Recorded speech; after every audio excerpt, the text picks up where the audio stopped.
ครับแคว้นล้านนานั้นนะครับโบราณน่ะมันกว้างใหญ่ไพศาลนะครับตั้งแต่สุโขทัยไปจนถึง12ปนาปุ้นนะครับเห็นไหมฮะก็สมัยนั้นมันก็จะต้องการไปมาหาสู่กันมันก็จะต้องใช้วิธีเตียวนะครับล้อเกวียนนะครับล้อเนี่ยนะครับถ้ามีของนักๆก็ไปด้วยล้อนะครับถ้าบะ อืมไปตัวคนเดียวอย่างเงี้ยมันก็เตียวไปนะครับต้องเตียวไปเตียวไปหาสู่กันนะครับเพราะนั้นมันยุ่งยากนะครับภาษาใจอักษรเดียวกันก็จริงนะครับ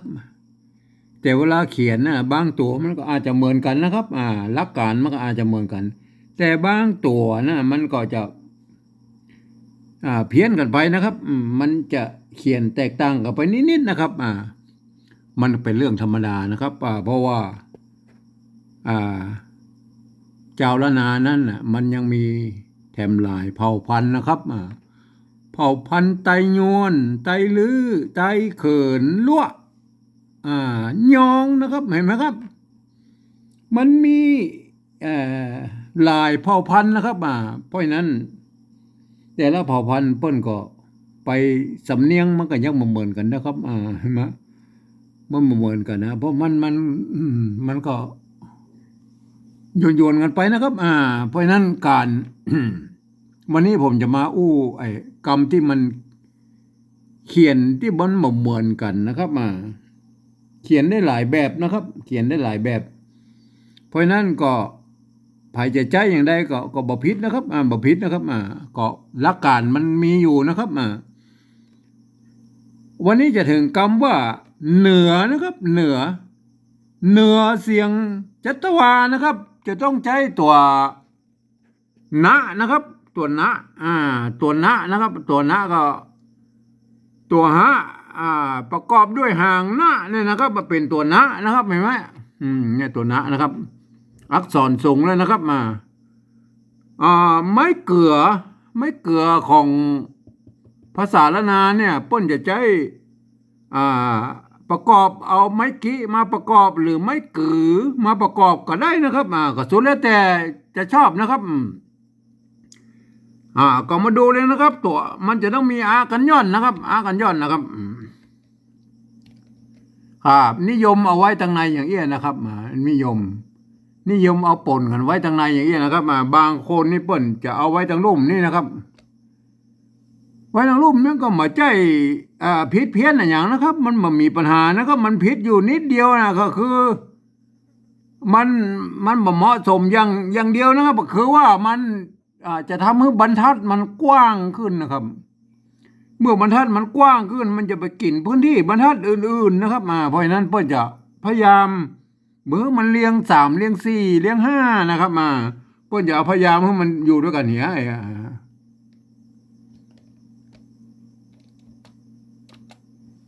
พยายามให้มันอยู่ด้วยกันนี้นะครับมันมาเหมือนในตัว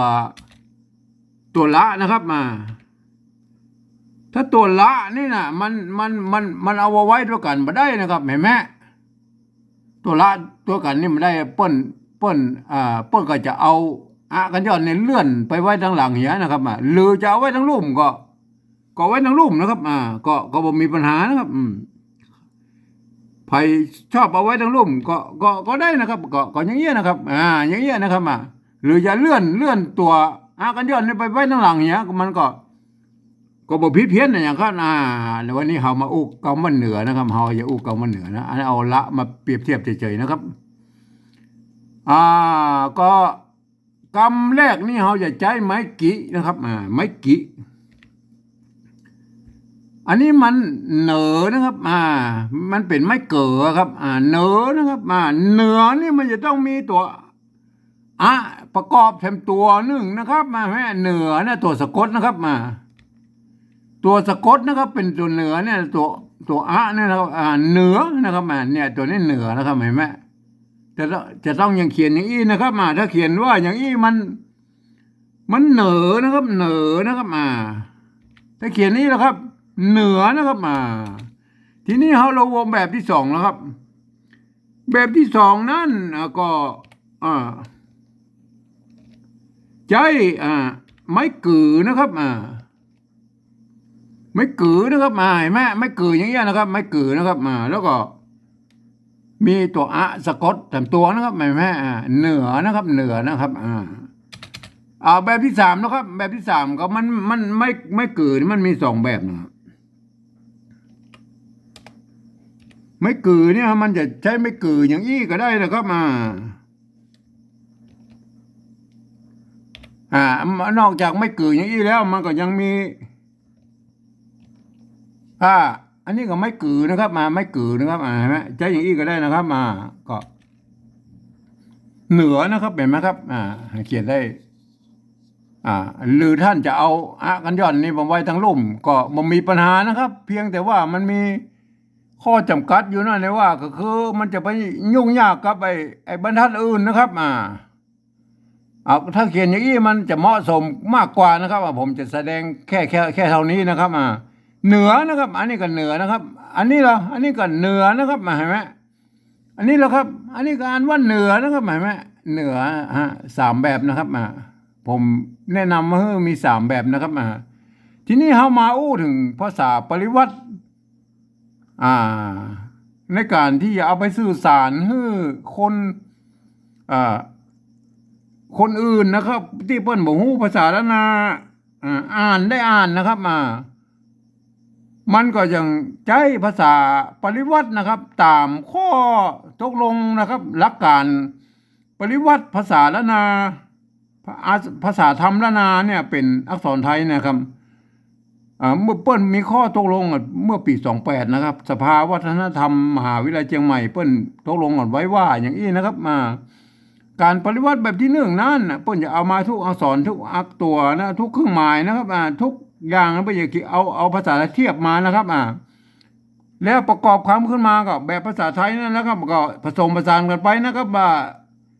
เปิ้นเอาไว้เขียนลักษณ์ศิลาจารึกและเอกสารสำคัญนะครับในสมัยโบราณนะครับที่นี่เรามายุ่งละแบบที่หนึ่งเรามาโอ้กันถึงละเราจะมาใช้ในแบบที่สองนะครับ แบบที่สองคือการยืมเอาอักษรไทยเนี่ย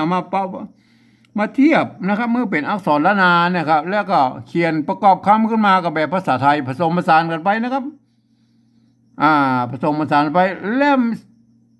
ยังมีอนุญาตให้บูรณะกำศัพท์ได้นะครับเพียงแต่ว่าเนี่ยบูรณะกำศัพท์เนี่ยเพราะว่าสระเอือของภาษาละนาเนี่ยมันเขียนได้หลายแบบนะครับก็เอาภาษาไทยเป็นหลักนะครับสระเอือนะครับไม่เกือสระเอือนะครับกับบูรณะมันเป็นภาษาไทยเนี่ยอันนี้คือแบบที่สองนะครับ ลักษณะหลักการของการเขียนแบบที่สองนะครับ แบบที่สามนั้นนะครับ แบบที่สามนั้นเปิ้นบอกให้ว่าฟังนะครับ ฟังเอาภาษาไทยเปิ้นอู้ภาษาเหนือนะภาษาละนาเปิ้นอู้อย่างไรนะครับเปิ้นว่าเหนือเอาภาษาไทยสะกดเขียนไปตามนั้นนะครับเอาเขียนให้ได้นะครับภาษาไทยจะเขียนได้กู้เสียงนะครับในภาษาละนานะครับ ยกเว้นเสียงโทพิเศษตัวเดียวเท่านั้นนะครับ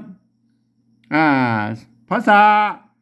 เสียงโทพิเศษหรือโทเมืองเท่านั้นนะครับ ที่ภาษาไทยบ่สามารถที่จะเขียนได้นะครับ เพราะว่าเปิ้นมันมีไม่โทไม่โทพิเศษบางคนก็เอาเปิบเขาเรียกว่าเปิบคิตูนะครับ เอาเสียงโทพิเศษหรือตีเพี้ยนเนี่ยพระสิงห์เปิ้นว่าตีเพี้ยนเอาไปเป็นเอาเสียงโทปกติมาเป็นเสียงโทพิเศษเนี่ยมันก็เลยทำให้ยุ่งยากนะครับ ปริวัติแบบอันนะครับ ยุ่งยากนะครับ มันบัดนั้นผมจะขอปริวัติแบบ เมื่อภาษาไทยเปิ้นบ่สามารถเขียนเสียงโทพิเศษได้นะครับเพราะนั้นผมก็ขอดัดแปลงแค่เสียงโทพิเศษตัวเดียวนะครับ โดยใส่จุดไปนะครับวัดประสิงห์นะเปิ้นใจตัวเอียงนะครับเปิ้นฮ้องว่าเสียงตีเพี้ยนนะครับเห็นไหมก็บ่ตีเพี้ยนหรือโทพิเศษมาอันเดียวกันนั่นนะครับก็คือเสียงระหว่างเสียงโทปกติ กึ่งกลางนะครับโทปกติกับเสียงตีนะครับ มันจะอยู่ในระหว่างเสียงนั้นนะครับเนี่ยเสียงโทพิเศษนะครับในเมืองไทยในไทยนั้นมันไม่มีนะครับ แต่มีเหมือนกันนะครับ มันเทียบเท่ากับเสียงตีสั้นนะครับ เทียบกับเสียงตีสั้น แต่เสียงตีสั้นนั้นมันเป็นเสียงตีตายนะครับมันเสียงบะยาวนะครับเห็นไหมแต่โทพิเศษนั้นมันเป็นเสียงยาวนะครับเฮามาโอดูเฮามาวกมาหากำเหนือเนี่ยนะโอ้กันไปยาวแล้ว เอาเหนือนะครับปริวัติแบบที่สองนะครับ แบบที่สองเหนือไม่เก๋นะครับ ยืมสระเอมาเป็นนะครับยืมสระเอนะครับตัวนะนะครับหอนอนะครับหอนอไม่กี้นะครับไม่กี้ไม่เกลืออันนี้ไม่เกลือนะครับไม่กี้นะก็เทียบออกมาก็เปิ้นห้องว่าอนุโลมมีการบูรณะคำศัพท์ได้ก็คือมันออกหน้าตามันออกไปเป็นทางไทยนะครับบ่เอาไม่กี้เอาไม่กือนะครับมาเนี่ยไหมเหนือนะครับเหนือก็ใส่กันย้อนเนี่ยก็ใส่ตัวเดียวนะครับมันหน้าตามันเหมือนภาษาไทยนะครับแต่ในภาษาละนามีกันย้อนแล้วก็มีสะกดเต็มสองตัวมีสองตัวนะครับเห็นไหมอันนี้เหนือภาษาละนานะครับอันนี้เหนือภาษาไทยแล้วก็อนุโลมนะครับเปิ้นฮ้องว่ามีการบูรณะคำศัพท์ได้นะคือบูรณะมันเป็นภาษาไทยนี่นนะครับเหนือนะครับเหนือคำที่สองนะครับคำที่สองก็ไม่เก๋กับสระเอนะครับตัวนะนะครับตัวนาคตัวหอนอนะครับเหนือไม่กือกันย้อนครับตัวนั้นก็เหลือตัวเดียวเหนือเหมือนกันนะครับเหมือนกันก็เหมือนกันก็เหมือนกันนะครับอันตัวที่สามนะครับอันนี้มันเป็นไม้กือโบราณนะครับเห็นไหมไม้กือบนเขียนนะครับหอนอไม่กือเหนือเหนือเห็นไหมอันนี้ก็เหนือนะครับสรุปแล้วเหมือนกันนะครับเห็นไหมปริวัติเหมือนกันนะแต่ภาษาละนาสามารถเขียนได้3แบบนะครับทีนี้เรามาถึงการปริวัติแบบที่2แล้วครับแบบที่3โทษทีแบบที่3นั้นหลักการก็คือการฟังเสียงภาษาละนาไปดูว่าอย่างใดนะก็เอาภาษาไทยเขียนสะกดไปเขียนไปงั้นนะครับเหนือนะครับเหนือเขาบอกพอแล้วดับบนว่ามันบัดเทียบมาละเอาเหนือในภาษาไทยเพื่อเขียนว่าอย่างไรอันนี้เหนือภาษาไทยนะครับเหนือภาษาไทยเพื่อเขียนนี่เหนือเหนืออันตัวที่2แล้วครับเหนือเสียงว่าเหนือนะครับเสียงว่าเหนือก็เหนือเหนือนะครับเหนือก็เหนือนะครับเห็นไหมภาษาไทยเพื่อเขียนนี่นะครับตัวที่3แล้วครับตัวที่3ก็เหนือนะครับสรุปแล้วเหมือนกันหมดเลยวันนี้เขียนเหมือนกันหมดแล้วเหนือนะครับบ่มีการเปลี่ยนแปลงอย่างนะครับการปริวัตินะครับก็อ่านว่าเหนือนะครับเสียงออกจัตวานะครับเฮามาพอทวนแหมกำนะครับในภาษาละนานั้นเหนือก็เขียนได้อย่างน้อยก็3แบบนะครับหรือท่านจะเอากันย้อนเนี่ยห้อยทั้งรูปนี่ก็ได้นะครับห้อยทั้งรูปนี่ก็ได้ก็ยังได้นะก็กลายเป็น6แบบไปเลยนะครับก็บ่มีปัญหานะครับก็บ่ได้ผิดหลักการอย่างนะครับแต่เพียงแต่ว่าความเหมาะสมอิบดายนะครับว่าเอากันย้อนเนี่ยมาไว้ม้วนอยู่ในหางเนี่ยในโบราณเป็นอย่างนิยมอย่างนะครับก็แล้วแต่ท่านชอบนะครับท่านจะเขียนอย่างไรบอกมันถูกบ่ผิดหลักการของภาษาละนามันก็จะได้นะครับเหนือนะครับเหนือนะครับเหนือนะครับครับวันนี้ก็ขอบรรยายเพียงแค่นี้นะครับ